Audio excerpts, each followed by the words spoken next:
مسلمانوں کا عقیدہ ہے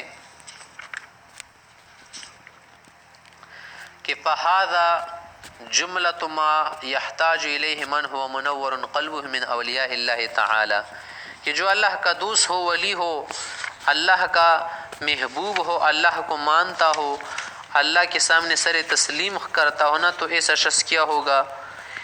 ان سب باتوں کا محتاج ہوگا۔ محتاج ہونے کا کیا مطلب؟ ان سب باتوں کو تسلیم کر لے گا کیونکہ اس کا دل منور ہوتا ہے۔ تو فہذہ جملۃ ما یحتاج الیہا، یا فہذا جملۃ ما یحتاج الیہ من ہو منور قلبہ، کی جو مومن ہو، منور القلب ہو، روشن دل ہو، روشن ضمیر انسان ہو، روشن دماغ ہو۔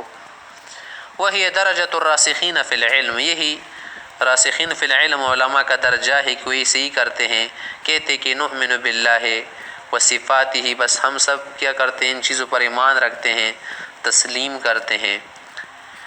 پھر آگے کہہ رہے کہ لأن العلم علمان، علم دو طرح ہے، علم فی الخلق موجود ہے، ایک علم مخلوق میں موجود ہے، وعلم فی الخلق مفقود، اور ایک علم ہے جو مخلوق کے پاس نہیں ہے، موجود نہیں ہے۔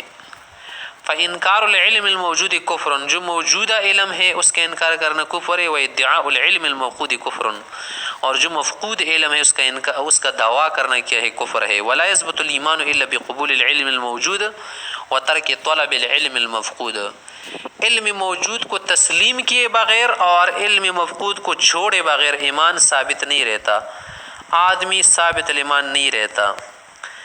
ایک علم موجود ہے، ایک علم مفقود ہے۔ علم موجود کا کیا مطلب ہے؟ شریعت کا علم، شریعت کی اصول و فروع جو قرآن و حدیث کی شکل میں ہمارے پاس موجود ہے، اس کا ماننا اور اسے تسلیم کرنا، اس پر ایمان لانا ضروری ہے، واجب ہے، فرض ہے۔ اگر کوئی ایسے نہیں مانے گا نا، قرآن حدیث کا انکار کرے گا تو کافر ہو جائے گا۔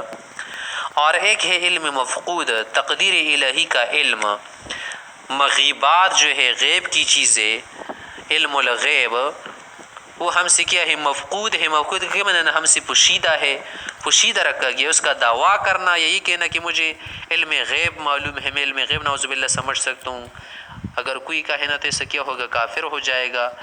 اور جو اس کو حق سمجھے نا تو وہ بھی کیا ہوگا؟ برباد ہو جائے گا۔ تو علم موجود جو ہے نا شریعت، اس کے ماننے کا ہمیں حکم دیا گیا کہ اسے مان لو، عمل کر لو۔ اور جو علم مفقود ہے یعنی علم الغیب، اس کے ترک کرنے کا حکم دیا گیا کہ اس کا دعویٰ نہ کر لو، اس کے پیچھے نہ پڑو۔